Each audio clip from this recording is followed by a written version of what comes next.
God calls us. Today, we have read a series of stories where God calls people. And there is an assumption behind this passage that God gifts each of us. Each of us has gifts. Things that we are particularly good at, and often we really like doing these things. For example, some people are gifted with music, others with hospitality. Someone might be gifted with an understanding of numbers, and someone else with practical leadership. God gifts us, and then God calls us. But consider this. There is joy here. When you are using your gifts, there is an ease, a delight to be doing something that feels so right. A gift is a joy.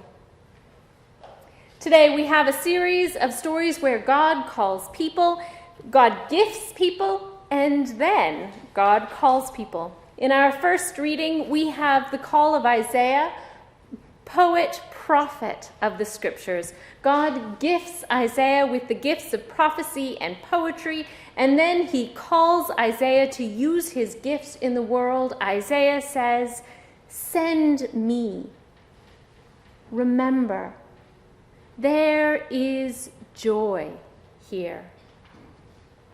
In our second reading, we have Paul speak to his call. Paul experienced a dramatic call. In Acts, we read that on the road to Damascus, Paul was seized by an experience that struck him blind, pushed him off his horse, and changed his whole life. Here, in this reading, Paul tells us that in that experience, Jesus appeared to Paul. Today we read of the call of the Apostle Paul, who after Jesus is the most important influence on how we understand our faith. Paul was called to help us, the church, make sense of Jesus. Paul was gifted with incredible energy and passion for making beautiful, big sense of Jesus' teachings. God calls Paul to use his gifts in the world. Paul preaches so that we might come to believe. In the gospel reading today, we hear the call of Simon, James, and John. Simon, who we often call Peter, the rock on which the church is built, and James and John, sons of Zebedee, which means thunder. Sons of thunder, disciples, apostles of Jesus. Simon, James, and John are gifted by God and then called. 3 epic calls to ministry that changed the world. We tell these great stories to shed light on how God works in the world. And then today, what do these call stories mean? What happens when we who are here close the pages of the Bible, shut the door on the church, and go home after service? Who are we? How are we called? Do you feel called? Do you feel gifted? Do you feel called? I have not asked that question here, but I have asked this question elsewhere, and every time I have asked this question, most, not all, but still, most people have looked at me blankly, like, nope, no. In these blank stares, I hear the people complain. They have not seen God's hem fill the church. They have not seen angels with 6 wings, 2 wings flying as they sing. This dramatic call has not happened to them or to me For example, I have not fallen off my horse, struck blind by a vision of Jesus, and I have not personally met anyone else this has happened to. Nope. And here, in our readings today, the job descriptions, they are so ambitiously impressive. Every time I have asked this question, what has God called you to? People look at me like, nope.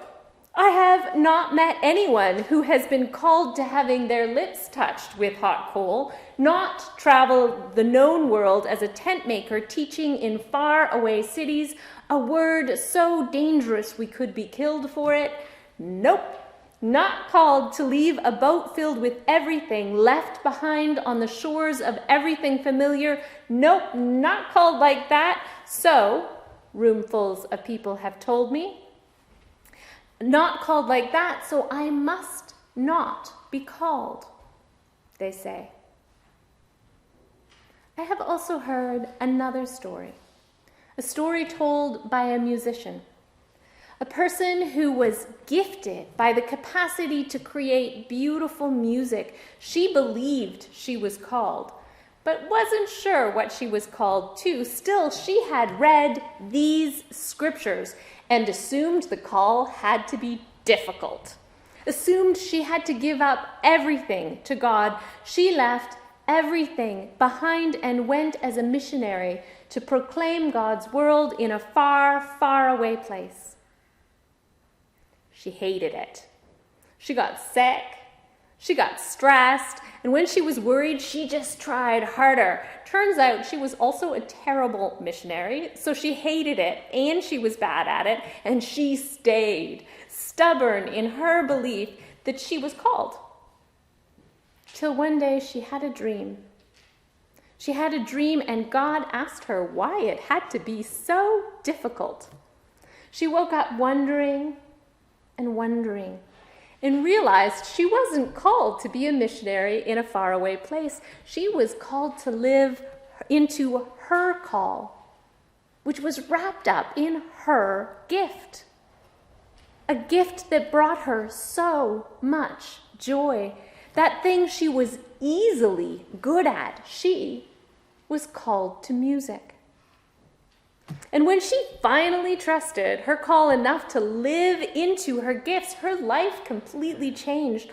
All of a sudden, there was alignment between what she did best in the world and what she could do for God, and everything had an ease to it, and she was really, really good at what she did. Today, we have these passages filled with these epic stories that shake us, wake us up. Humans are called by God to do God's work in the world. Sometimes we are called in big dramatic ways like Isaiah and Paul and Simon called Peter, and sometimes we are called by our gifts. What are you really good at? What do you do that feels easy? We are called to share with God and all creation our gifts. A gift of baking sweet treats in a way that also builds community. The gift, Mari, I'm looking at you. The gift of quietly helping in a way that offers and creates a culture of dignity and respect. The gift of facilitating a Bible study that keeps people laughing and curious. These are just a couple of the gifts that I have witnessed here as we build God's kingdom here. Sometimes we are called by our gifts. Sometimes the call is to one vocation, but I wonder if more often the call of God is to the discipline of wondering where our gifts meet the world, longing for the coming of God's kingdom, longing for the coming of God's justice. This wondering is an ongoing piece of spiritual work. As we learn and grow, our gifts can change. our call changes. As we learn and grow, so also the world changes. The Word of God resonates a different sound today. In the end, the last words of today's gospel reading is ultimately the call is to follow. They, the disciples, followed Jesus. When you, specifically, belovedly you, follow Jesus in the way that you, especially and specifically you, can follow Jesus, what action does God call you to? And so, today is a sermon with homework. Action. I would like you this week to list your gifts. At least 3 things. And I've met you, so I know there are more than 3 things. At least 3 things that God has gifted you with. This means that it is easy for you to do this thing. It makes your heart sing with joy to be engaged in these 3 things, and your community usually affirms you are good at it. 3 things. Now, some folk here are a little older. Some of you think that maybe because you are a little older, you might get a pass on this homework. To anyone who thinks that the call to God stops as you age, I remind you, Moses was 80 when he got the call at the burning bush. I would like everyone here to do this homework. What are 3 things that you are good at and feel like gifts? That's part 1. The second part of your homework is to tell 2 people what your gifts are. Sometimes we as a culture are quick to point out all the places that we are not good enough, that we do not measure up. Our call may never be as spectacular as Simon Peter's.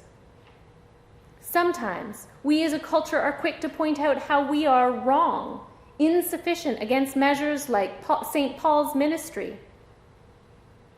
God's kingdom is all about love. It's all about following love, which also means recognizing that God so loved you, that God gifted you with talents or treasures, and to find your call is to follow love and see where that takes you. And when we do this together, where that takes us.